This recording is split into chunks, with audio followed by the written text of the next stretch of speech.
Bom dia, povo de Deus! Bom dia! Bom dia, Igreja de Deus! Bom dia! Bom dia para você que está em casa e eu tenho alguém do meu lado. Vocês nos acham parecidos? Alguns vídeos atrás eu me lembro que eu disse que o meu irmão estava vindo para cá, para a Escola de Profetas, e ele está aqui agora. Amém, louvado seja o nome de Deus, porque o Senhor tem chamado missionários para essa obra, né? E agora mais um membro da minha família está aqui. E eu quero fazer um apelo para você aí de casa, como eu fiz no vídeo passado. O Senhor tem te chamado para ser um missionário. E o que você está esperando? Obedeça a voz de Deus. E assim como eu e meu irmão obedecemos, seja um missionário para a glória do nome do Senhor. Amém? E nós vamos orar ao Senhor para este estudo, para que o Senhor possa nos abençoar. Vamos orar? Vamos.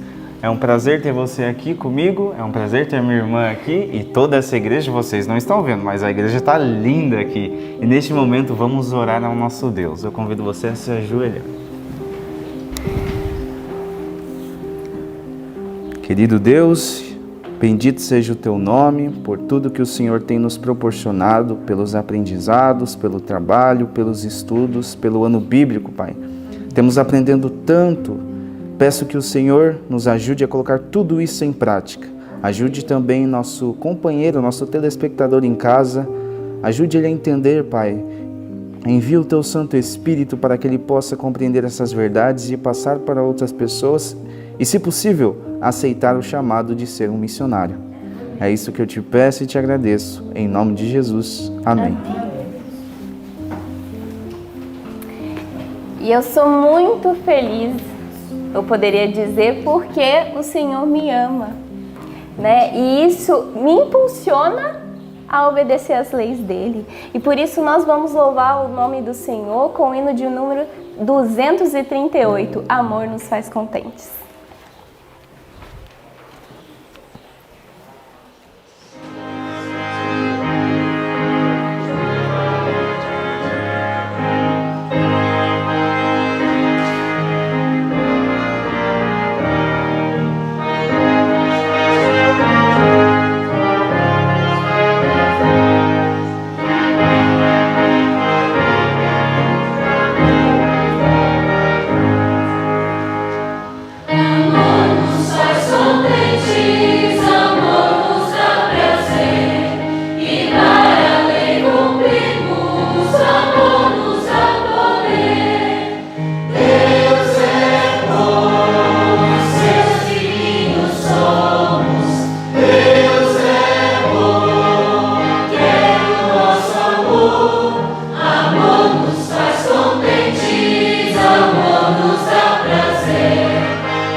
Amém. No céu iremos louvar o nome do nosso Senhor.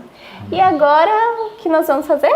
Agora é o momento dos nossos versinhos. Aquele momento onde nós recitamos o verso que semanalmente gravamos. E o verso de hoje é Atos 20, capítulo 20, verso 24. E se você aí de casa ainda não gravou esse verso, pode abrir na sua Bíblia como eu e vamos ler junto. É bom nós acompanharmos com nossos olhares, tá bom? Então vamos lá. Você faz a contagem regressiva? Claro, irmão. 3, 2, 1. Atos 20, 24. Mas de nada faço questão, nem tenho a minha vida por preciosa, contanto que cumpra com alegria a minha carreira e o ministério que recebi do Senhor Jesus para dar testemunho do Evangelho da graça de Deus. Atos 20, 24. Atos 20, 24.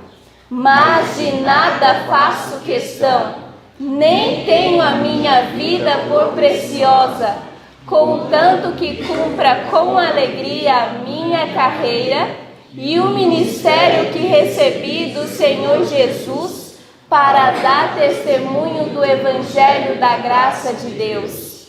Atos 20, 24. Atos 20, 24. Mas de nada faço questão, nem tenho a minha vida por preciosa, contanto que cumpra com alegria a minha carreira e o ministério que recebi do Senhor Jesus para dar testemunho do Evangelho da graça de Deus. Atos 20, 24. Amém! E agora nós teremos o nosso estudo e que você possa deleitar-se na palavra do Senhor. Amém? Bom dia para você, louvado seja o nome de Deus. Eu estou muito feliz, muito agradecida nessa manhã cheia de luz lá fora, o sol do Senhor que está ali nos abençoando, trazendo para nós renovação na natureza. Louvado seja o nome de Deus. E você, como está? Como é que está a sua vida? Como é que foi o seu sábado? Como você iniciou a semana? Conseguiu retirar toda a raiz de amargura?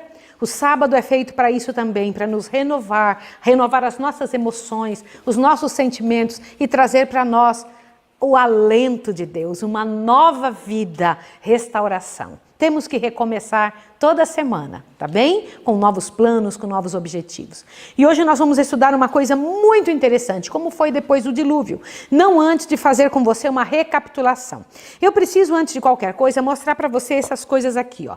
Tá vendo esse livro? O Mundo Já Foi Melhor? Este livro é de uma publicadora muito interessante, Casa Publicadora Brasileira. Eu preciso te mostrar isso, porque como é importante, ó, Casa Publicadora Brasileira, como é bom nós termos material de fonte confiável. Esse livro aqui, ele traz informações de como era antes que o mundo existisse, com provas muito interessantes científicas, para que a gente possa compreender os detalhes das coisas que nós aprendemos. Por exemplo, eu queria que você colocasse aí, Felipe, uma imagem sobre a altura, uma imagem, uma ideia de como que era a altura das pessoas naquela época. Dê uma olhadinha lá. Olha a comparação. Não é interessante isso? Olha lá, ó, uma pessoa robusta, bem proporcionada, com uma altura de 4 a 5 metros caminhando entre nós. Imagine um negócio desse. Agora, imagine uma pessoa nessa altura, um verdadeiro gigante, não é? Tanto de estatura quanto de altura, né? A estrutura grande. Mas eu queria comentar com vocês. Agora, imagine que estranho se um de nós estivéssemos lá. Seríamos o quê? Anões, né? Olha que pequenininhos que seríamos. Nós não temos ideia do quão pequenos somos, tá bem? Isso é muito engraçado. Agora dê uma olhadinha sobre os animais que haviam naquela época. Dê uma observada agora, o Felipe vai colocar uma imagem aí, eu não lembro todas as imagens que eu te mandei, Felipe, mas essa imagem de um dinossauro, olha lá, dê uma olhada para você ver em comparação com as alturas que temos hoje. Olha, dê uma observada. Aparentemente, possuir uma grande estatura naquela época parecia ser uma vantagem para sobreviver no princípio. Ainda com essa imagem, eu quero comentar um detalhe para você sobre os animais antediluvianos. Ouçam isso, ó. Nos tempos pré-diluvianos, haviam libélulas. Você sabe o que é uma libélula? Sabe aquele bichinho que pousa na água? Te assusta agora, presta atenção. Nos tempos pré-diluvianos, havia libélulas cujas asas abertas mediam 78 centímetros. Quanto é 78 centímetros? Certo? Por aí, não é isso? Com as asas abertas. Agora te assuste. Olha bem, e borboletas, gente, eu amo borboletas. E borboletas com 70 centímetros de envergadura aproximadamente. Um réptil voador chamado Pteranodonte tinha o tamanho de um avião pequeno. Suas asas estendidas mediam cerca de 9 metros. Entre os répteis havia também o diplodoco de 29 metros e o braquiossauro de 27 metros e o brontossauro de 22 metros de comprimento aproximadamente. É grande ou não? E eu queria que vocês pensassem sobre isso, para vocês verem como nós evoluímos, né? Olha só, após o dilúvio, havia um abutre cujas asas estendidas mediam 4 metros. Vocês sabiam que vários animais foram extintos? Sabiam ou não? Vários animais. Existem animais que hoje, mais ou menos 100 anos atrás, ainda existiam. Agora não. E nós estamos numa época de extinção. O ser humano faz isso, o ser humano acaba com tudo. Te assusta agora o que você vai ouvir. O avestruz elefante tinha 4 metros de altura e podia facilmente erguer um cavalo pequeno e devorá-lo se quisesse. Gente, nós vivemos num mundo pícnico, num mundo pequenininho hoje. Avante, observem isso. Por ocasião do descobrimento da Nova Zelândia, a moa, ave extinta atualmente, media 3 metros de altura e pesava 230 quilos aproximadamente. Puxa vida, gente, quando a Nova Zelândia foi descoberta, não faz muito tempo assim, tá? Avante agora. As espécies de menor estatura do passado mediam 4 metros de altura, mas não eram tão pesadas como a ave elefante. Entre os mamíferos havia um cordeiro de cerca de 2 metros de altura, com chifres perfilados, medindo 2 metros aproximadamente. Gente, o mundo já foi muito diferente. Na verdade, nós não entendemos praticamente nada sobre nada. Aliás, eu aconselho você e faço referência a esse livro como sendo algo interessante para que você leia e possa descobrir como o mundo que hoje você vive já foi melhor. Outro que eu gostaria que você observasse, que para mim é uma pérola tremenda, Vida e Tempos do Velho Testamento. Esse livro também da Casa Publicadora Brasileira, aliás, os livros da Casa Publicadora Brasileira são uma bênção, viu? São livros muito bons. Aqui está, Casa Publicadora Brasileira, um material muito bom.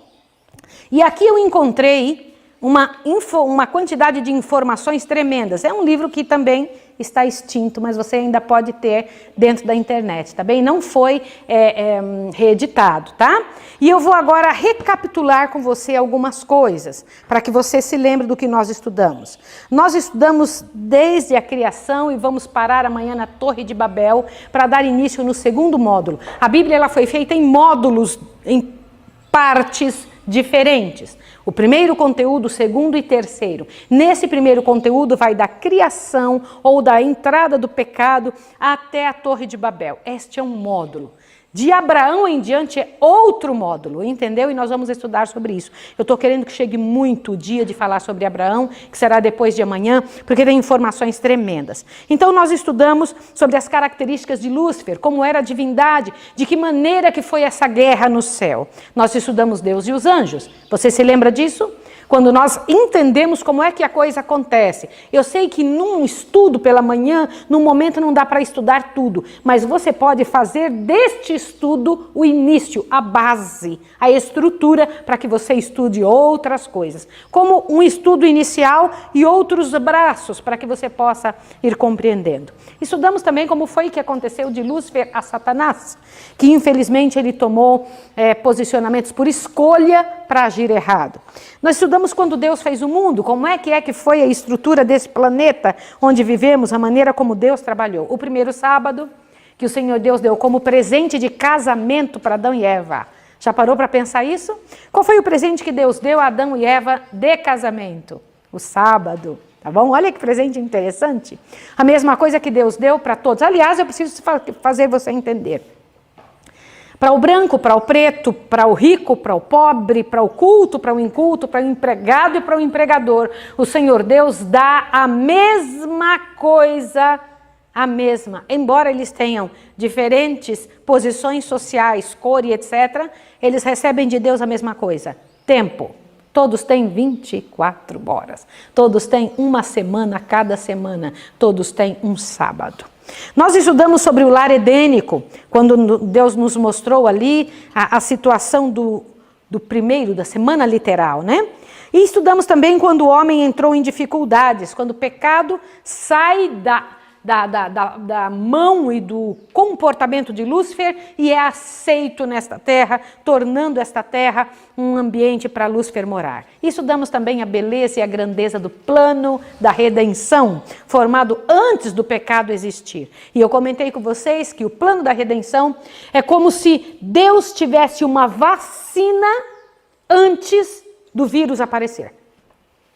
Compreendeu? E eu gostaria que vocês entendessem isso nesta ideia. Estudamos o governo patriarcal, os primeiros homens que Deus trabalhou nessa terra, os primeiros que vieram. Lembra? Os primeiros irmãos, Caim e Abel? Lembram disso? Quando Caim, então, escolheu uma vida ruim. E nós estudamos também sobre o dilúvio. Tá? Começamos a estudar sobre o dilúvio, as informações que Deus trouxe, e hoje vamos estudar o dilúvio e seus resultados. Eu preciso comentar com vocês esse negócio tremendo de Gênesis, como Pedro tão bem falou, Gênesis capítulo 8, 9 e 10. Eu vou trazer para vocês algumas informações. Por favor, filho, coloque aquela arca em cima da água, que é a primeira imagem. Observe uma ideia para que a gente tenha vocês nunca imaginaram algo assim. Quem já esteve num cruzeiro e olhou para fora de um cruzeiro, eu nunca estive, tá? Mas eu imagino como é. Estar dentro de um cruzeiro, olhar para fora das janelas e não ver terra em lugar nenhum. Com uma diferença, observem isso, tentem, não, este não, filhinho, este. Tentem imaginar isso, olhe isso daí. Com uma quantidade tremenda de furacões, de sons, e ali não por um dia ou dois. A arca balançando para todos os lados, não uma semana ou duas. 5 longos meses. Vocês podem imaginar isso? Terrível, não é? E quem era que segurava aquela arca? E de repente, Deus, com seu protetor, cuidado, escolhe um local para que essa arca pouse. Em que lugar que foi? Pode colocar esse anterior que você colocou. Lá está a arca pousada num grupo de montanhas chamadas Ararat. Não era uma montanha, é um grupo de montanhas que recebe este nome. Observe mais este outro também, essas imagens de... Olha, é isso daqui, tá? Essa é a foto real. Não se sabe em qual delas a arca está. Eu tive um amigo que veio conosco dos Estados Unidos, um grande amigo, que ele era cinegrafista e é cinegrafista. Ele foi convidado para fazer uma expedição e filmar aquele local com um grupo de pessoas. E ele subiu e ficou de vir aqui para dar para nós algumas informações de vários pedaços petrificados de cipreste que existe realmente nesse espaço, bem cheio de gelo. Para subir ali uma dificuldade tremenda, não se consegue subir em todas as montanhas, né? As expedições que são feitas para ir para lá. Vocês querem ir também? Querem ir para lá ou não? Querem? Eu gostaria muito de ir se eu tivesse condição. Mas é uma oportunidade. Aliás, eu quero comentar com vocês que estão em casa, que eu tenho orado a Deus para que toda a escola de profetas possa ir no segundo semestre desse ano em Jerusalém, fazer uma expedição conosco, desde o Egito até o local onde Jesus Cristo foi crucificado. Eu gostaria de fazer isso com toda a escola de profetas, para que a gente possa subir e ver esse local como uma viagem cultural, né? Para que a gente possa compreender toda a passagem do povo de Deus, aonde eles andaram, como foi, em que lugar que é. Você pode dizer, mas isso é muito caro. Depende o dinheiro que seu pai tem, não é? E eu quero dizer para vocês que eu não tenho um conto furado para nada, mas eu vivo aqui há 12 anos sem ter salário e sustentando uma quantidade de pessoas com uma alegria imensa. Depende do tamanho do bolso do seu pai. Você tem que falar com ele, pedir para ele e Deus pode conceder. Já pensou o Senhor Deus nos dá a chance de fretar um avião com tudo que é aluno da escola de profetas e a gente ir embora, pela graça e poder de Deus, fazer uma viagem deste tamanho, não para nosso deleite, mas para conhecer em loco estes espaços? Eu gostaria muito. Você gostaria de fazer isso? Pois então, pela graça e poder de Deus, vai acontecer. Segundo semestre, tem um grupo de pessoas, um pastor chamado Dr. Alexandre, que está organizando uma viagem, onde eu vou ser a pregadora dessa viagem, e ele então vai levar um grupo de pessoas. Que Deus ajude, que vão nossos alunos todos, será no segundo semestre desse ano, pela graça e poder de Jesus, se o Senhor quiser, tá bem? Então veja que interessante, este é o espaço onde em algum lugar estão os resquícios da arca que conteve nossa família. Já parou para pensar que Noé, seus filhos são nossa família? São. Toda vez que eu leio a Bíblia, eu não estou lendo só a história de algumas pessoas, eu estou lendo sobre os meus antepassados. Sim ou não? Minha família, louvado seja o nome de Deus. Um detalhe interessante sobre isso, assim que eles soltaram, você lembra que Noé soltou primeiro o corvo, depois ele soltou pomba, depois a pomba que soltou não voltou mais, lembra disso? E depois ele olhou para fora, tinha secado toda a terra, mas aí ele saiu correndo dizendo, ô bavo, não foi isso? Não, o que ele fez? Ele esperou Deus mandar ele sair. Aquele que tinha mandado ele entrar, ele tinha que esperar que ele saísse. E quando saiu, qual foi a primeira coisa? O altar. A primeira coisa que ele fez, e eu quero dizer para você que é isso que Deus espera de nós, que de modo semelhante nós devemos, o nosso primeiro cuidado, render nossas ofertas voluntárias a Deus. Com a quantidade de animaizinhos que ele tinha, ele podia pensar assim, não, eu tenho que guardar isso para o meu futuro. Olha só a desolação que está esse mundo, porque a terra agora era horrível, cheio de corpos em cima, uma coisa tenebrosa, não era isso? E o Senhor Deus, então, você podia dizer, não, Deus vai entender se eu segurar isso para mim. Não, ele pegou do melhor que ele tinha e levou para Deus, confiando ao Senhor. E é assim que nós temos que fazer. Quando um benefício vem em nossa mão, qual é o primeiro pensamento que a gente tem que ter? O nosso Deus. Isto é um ensinamento para que você entenda alguns estudos que vamos ter daqui a pouco. Daqui a pouco nós vamos ter que entender por que a questão que Deus... Como é que ele trabalha com aquilo que coloca em nossa mão? De que jeito que ele nos ensina a administrar isso? É importante você entender por quê. Porque o Filho de Deus segue as instruções do Pai e é abençoado. Aí, olha só que interessante. O primeiro ato dele foi construir um altar ao Senhor. Segunda coisa interessante que nós vemos no estudo de hoje é que o Senhor Deus colocou um arco sobre a nuvem. Lembra disso ou não? Para quê? Para lembrar ao homem.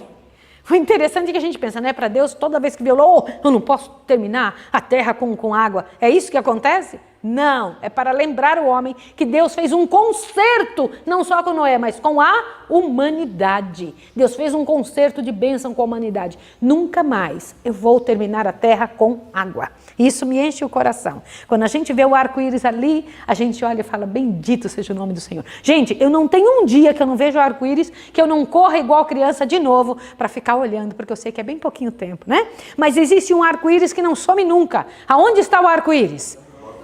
Ao redor do trono do meu Pai, do seu Pai, tem um arco-íris tremendo, glorioso. E nós vamos estudar neste ano ainda junto com você, que este arco-íris, que esta glória do trono de Deus, o que rodeia a cabeça de Jesus, vai estar como um elo imenso ao redor dos filhos de Deus nos últimos dias. Louvado seja o nome do Senhor. Outro detalhe, você sabe que Deus fala conosco na nossa linguagem? Que Deus chega onde a gente está e fala conosco de maneira que a gente possa entender, por isso que ele trabalha desta forma. É assim que Deus faz. Eu quero ler um pedacinho sobre a parte que você encontra aí no céu, uma semelhança de arco-íris rodeia o trono, ache isso. E no último parágrafo último textinho deste parágrafo, tem a seguinte informação. Quando o homem, pela sua grande impiedade, convida os juízos divinos, leia isso. Gente, observe esta frase. Observe esta frase. Eu queria que vocês observassem isso. Quando o homem, pela sua grande impiedade, convida os juízos divinos, o Salvador, intercedendo junto ao Pai em seu favor, aponta Para onde, gente? Para o arco nas nuvens, para o arco celeste em redor do trono e acima de sua cabeça como sinal da misericórdia de Deus para com um pecador arrependido. Nossa, gente, eu acho isso um negócio tremendo. Quando Noé saiu da arca e os animais saíram também, ele temeu por sua família, não foi? Porque agora os animais tinham mudado ou não tinham mudado? Por que os animais mudaram? Vamos lá, por que os animais mudaram? Nunca pense que um pecado não vai trazer consequências para tudo ao seu redor. Não existe pecado, nós não somos adolescentes que pensamos assim, minha vida é minha, ninguém manda em mim, o que eu faço só é meu corpo, eu faço o que eu quero. Não existe isso. Tudo que você faz vai afetar alguém. Tudo que você se envolver a fazer vai trazer dificuldade para os outros. Vai ou não vai? Não tem outro jeito. Os animais agora eram resultado do pecado do homem. Eles agora iriam comer um ao outro. Por quê? Você vai se assustar.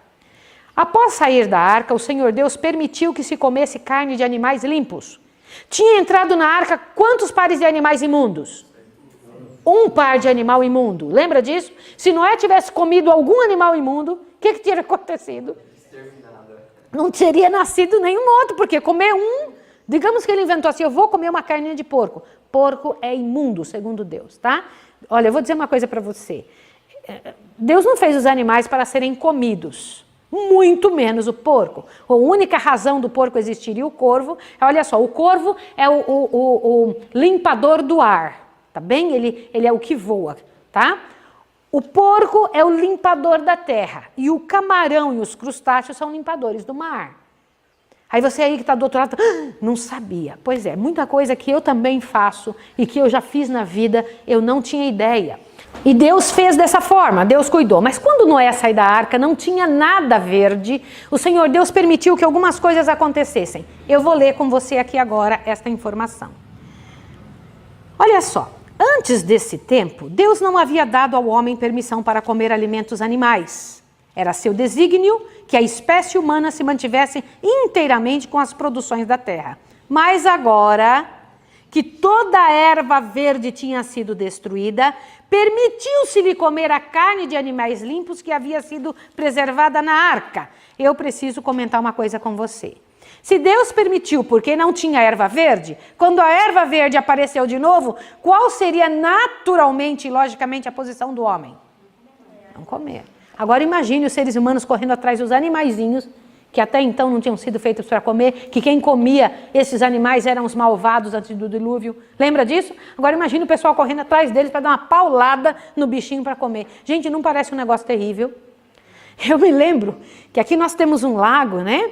E o lago cheio de peixinhos, e a gente vai lá jogar comidinha para os peixinhos.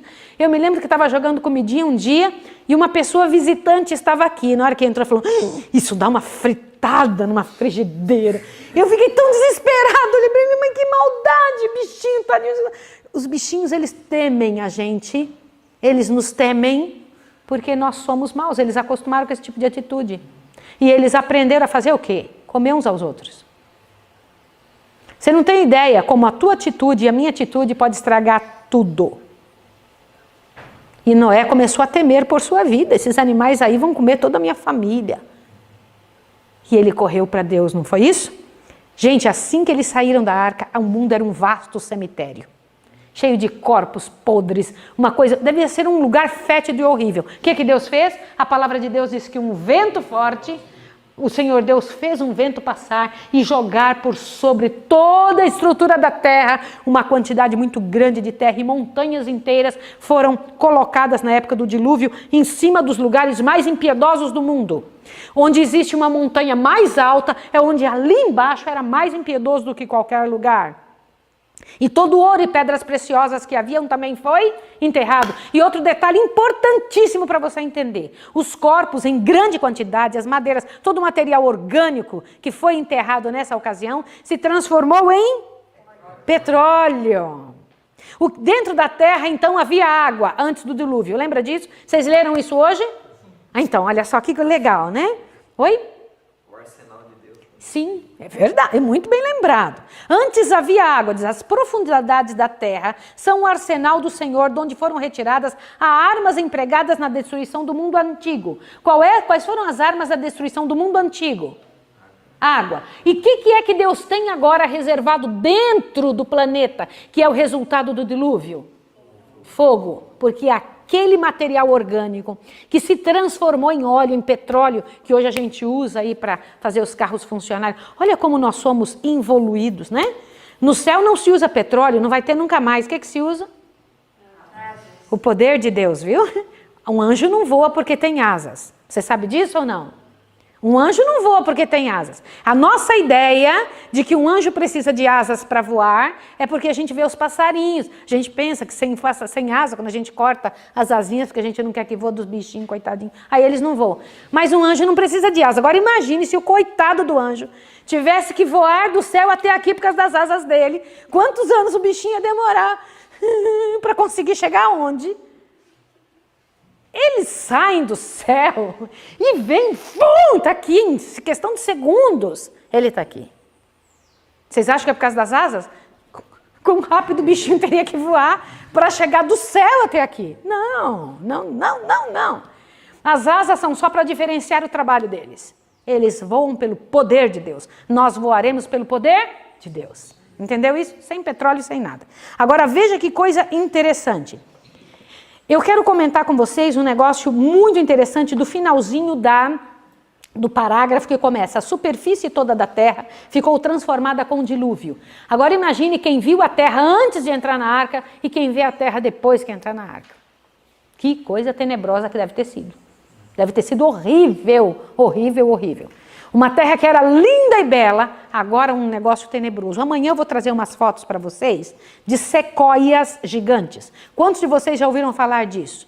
São reminiscências da época do dilúvio. Eu tive a oportunidade de ir lá, eu fui pregar na Califórnia, e aí eu vivia orando a vida toda. Eu quero comentar uma coisa com você, que você tem que aprender a pedir para o seu pai as coisas. Aprenda a pedir para o Senhor. Diga: Pai, me dá isso. Eu tinha muita vontade de ver as sequoias, e eu pedi ao Senhor: Senhor, eu quero ver as sequoias, eu quero ver as sequoias. Eu já preciso dizer a você que todas as viagens que eu fiz pelo mundo para pregar a mensagem do Senhor, eu nunca paguei um conto. Primeiro, porque eu não tenho. Segundo, porque quando o Senhor Deus chama a gente, Ele paga a nossa estadia, Ele paga a nossa viagem.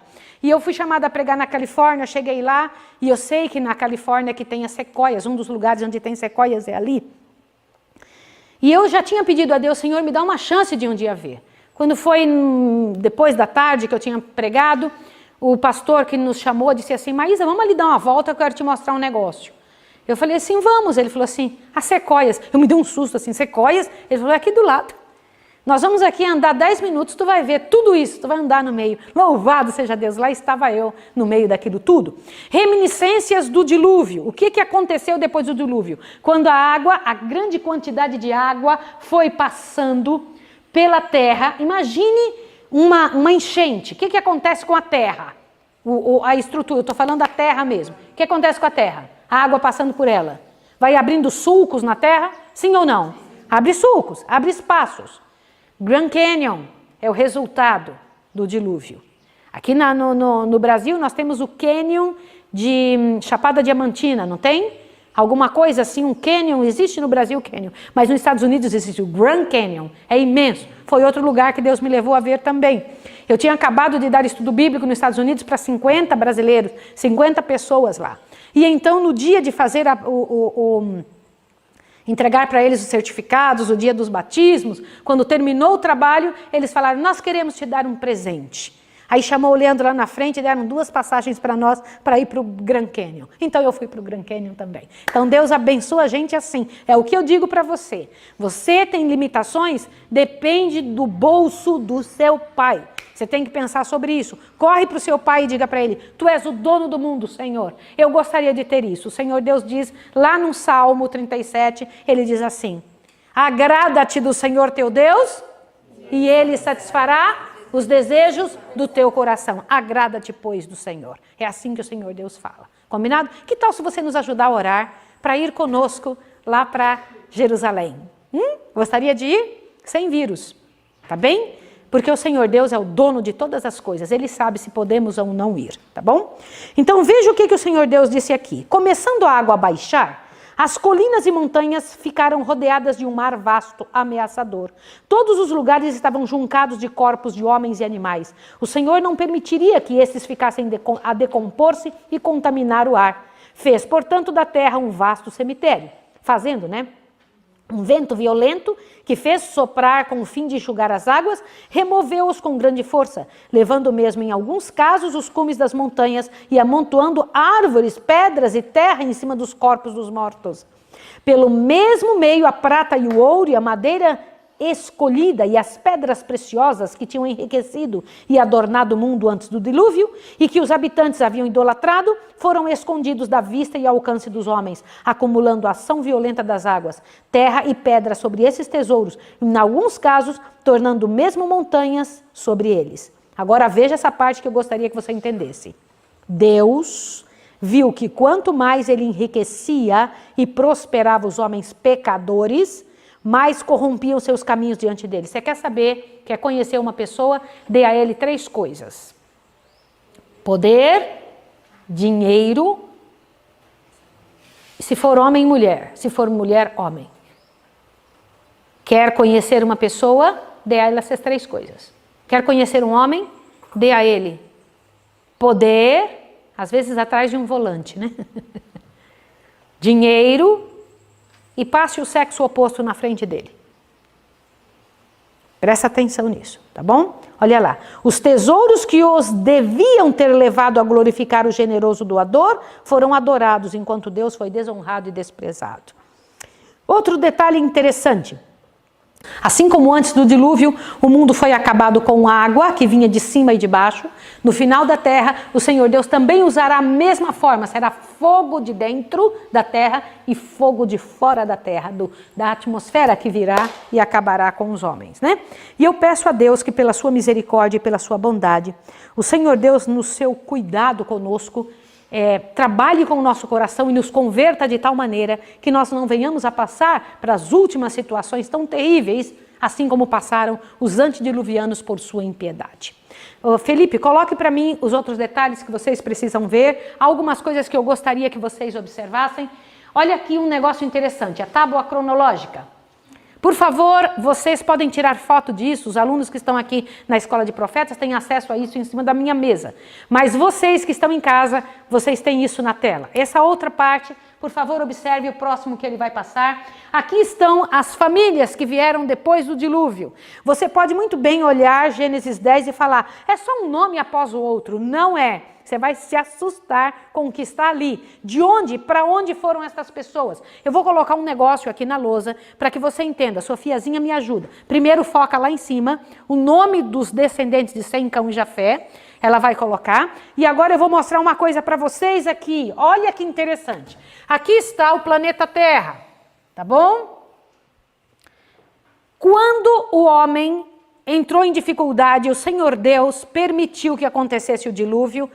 Então veja agora, aqui está o planeta Terra, esse desenho tão bem feito é o globo terrestre.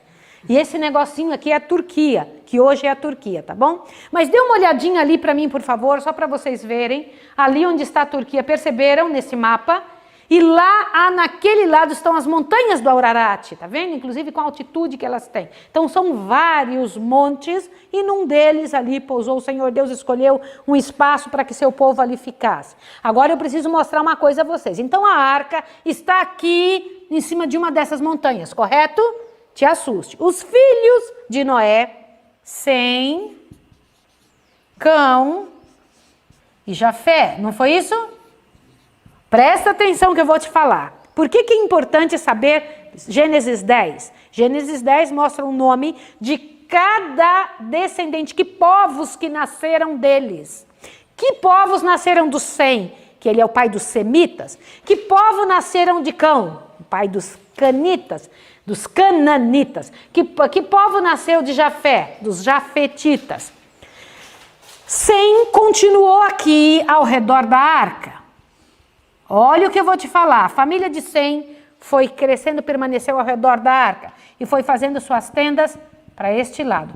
Olha que coisa que você vai gostar de saber. Cão fez suas tendas com sua família para cá.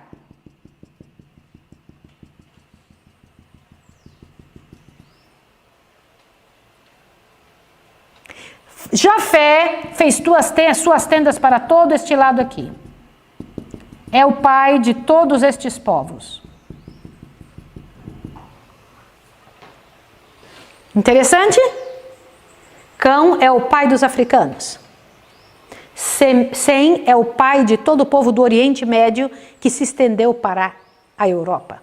Jafé é o pai dos asiáticos. Tá bem? E você? Vem de qual deles?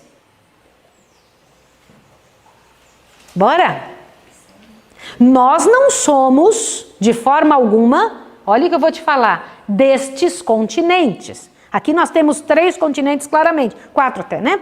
Então nós temos aqui toda a Ásia, né, junto com a Oceania. Nós temos aqui também a Europa e a África. Tá faltando o quê? Gente, eu sou excelente desenhista. Olha aqui, ó. Olha que negócio tenebroso, mas isso aqui são as Américas, tá bom? América do Norte, América Central e América do Sul. Nós estamos aqui, correto? Nós somos dessa parte americanos. Somos ou não somos? Tá? Nós somos sul-americanos, tá? Aqui estamos, aqui, ó, neste pedacinho, Pernambuco. Eu quero que você compreenda de onde vieram estes povos. Amanhã você vai saber, tá bom? Como foi que apareceu esse lado, se aqui é que estava a gente? De onde vieram esta parte aqui? Como é que vieram esta gente? Nós somos daqui. Descendentes de quem? De que lado? Entende? Felipe coloca o resto das imagens aí para que a gente possa entender. O que mais? Acabou, filho? Acabou? Puxa, amanhã tem mais então. Felipe me disse que acabou. Então amanhã a gente tem mais. Estude, faça de tudo para você entender os detalhes agora. Nós vamos começar a estudar coisas tão interessantes que são base poderosa para nós podermos compreender a vontade do Senhor e como Ele reorganizou a terra depois que a terra todinha estava tendo problemas. Como Deus reorganizou a terra.